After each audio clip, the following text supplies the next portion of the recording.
welcome to What's Up in Portugal. I'm your host Perry, and today we're going to be talking about Porto's Cathedral, or as they call it, the Sé. Sé translates to sea, which is what you call a bishop's jurisdiction, probably because he had to see everything. Really? That's the best you could come up with? See actually comes from the Latin word sedes, which if you speak a Romance language, no, not that kind of Romance, then you can see it's also the same word that we use. The Sé is located in the historic center of Porto, 350 meters from São Bento train station and 350 meters from the river. Though because it's situated on a hill, it feels like you're walking up Mount Everest to reach it. Construction of the cathedral began somewhere around the year 1100, but there is evidence that Porto used to have a bishopric seat since the 5th or 6th century under the Suevi, the people who conquered this area during the fall of the Roman Empire. Initial construction finished sometime around the 13th century. But that wasn't good enough! Of course it wasn't, because architectural style and fashion changes over the centuries. Fashion goes in and out of favor eventually, just like denim jackets, new metal, and eventually the lumberjack look. You know that someday you will own dust and shadows.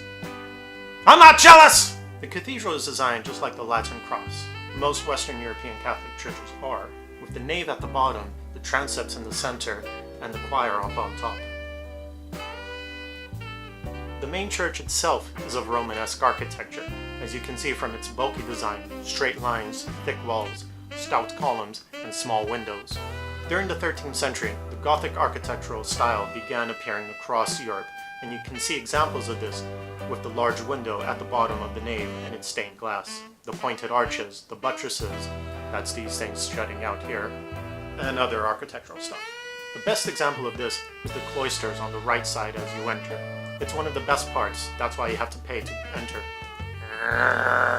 The next wave of architectural influence came in the form of the Baroque movement, from the late 17th and 18th centuries.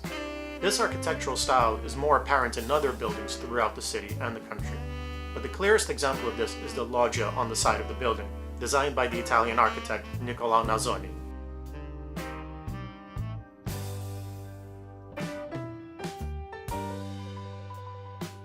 He's also responsible for the Torre dos Clérigos. But hold your horses, we'll get there eventually, I promise you. The cupolas, that's those rounded dome at the top of the two towers, are also Baroque, as are the interior chapels. The altarpiece in the apse is a clear example of gilded carving, one of the most unique forms of art and design from Portugal. It's an easier and much cheaper way to produce pieces of art than, say, sculpting or painting, which require a lot of practice. The wood was brought from Brazil, and only tiny amounts of gold are needed to paint such large quantities of wood. Just you wait until we get to the Church of St. Francis. On the left side of the cathedral, you see a chapel with a pure silver altar. When the French soldiers invaded in 1809, they pillaged all they could find throughout the country. But when they came here, they didn't pillage the silver. This is because, according to the story, the Portuguese created a wall of plaster in front of the silver altar. When the French soldiers entered and saw an empty chapel, they thought that either the Portuguese had removed all of the valuables, or that Portugal was so poor that there was nothing worth stealing. I mean, their whole altarpiece was just made out of wood. There was no gold or no treasure in sight. So the French decided to use the cathedral as a stables. Naturally, right? Also in this area you see a statue of Our Lady of Vendôme, the patron saint of Porto. Now that's right, the patron saint of Porto is not São João, even though he has the biggest celebrations in the city, even bigger than New Year's. Legend has it that a company of French knights and soldiers came to the Porto area in around the year 990 AD to fight and expel the Moorish occupiers from the area. These knights came from the town of Vendôme in France, and to commemorate their victory, they placed an image of the Virgin Mary right on the spot. Most people think that St. John the Baptist is the patron saint of Porto, because the eve of his feast day, June 23rd, is when most people of Porto celebrate the summer solstice, which happens to coincide closely to his feast day. And because of this, he's become more synonymous with the city over the years.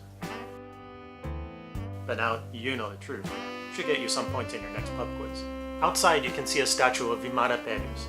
He was an Asturian nobleman under King Afonso III of Asturias, and he was commanded to expel the Moors from the Porto area.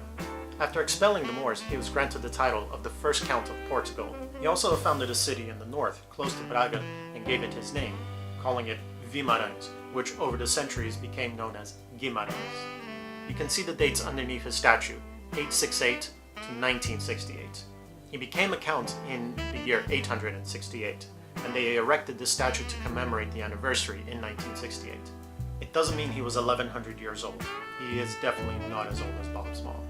And that's it. If you still don't believe me about Porto's patron saints, just look at their coat of arms. See? There she is. Now when people tell you that the patron saint of Porto is St. John, you can correct them and tell them, "No, you're wrong! Absolutely wrong!" And you can whip out this little fact and tell them that you learned it right here in What's Up in Portugal. We'll see you next time. Hey everyone, thank you so much for watching this episode. We really hope that you enjoyed it. If you did, give it a thumbs up, subscribe to receive more awesome videos such as this one, share with your friends if you want them to learn this awesome information as well, unless you really want to keep it a secret for your next pub quiz. Don't forget to check us out on Facebook, YouTube, and Instagram. So until next time, ciao!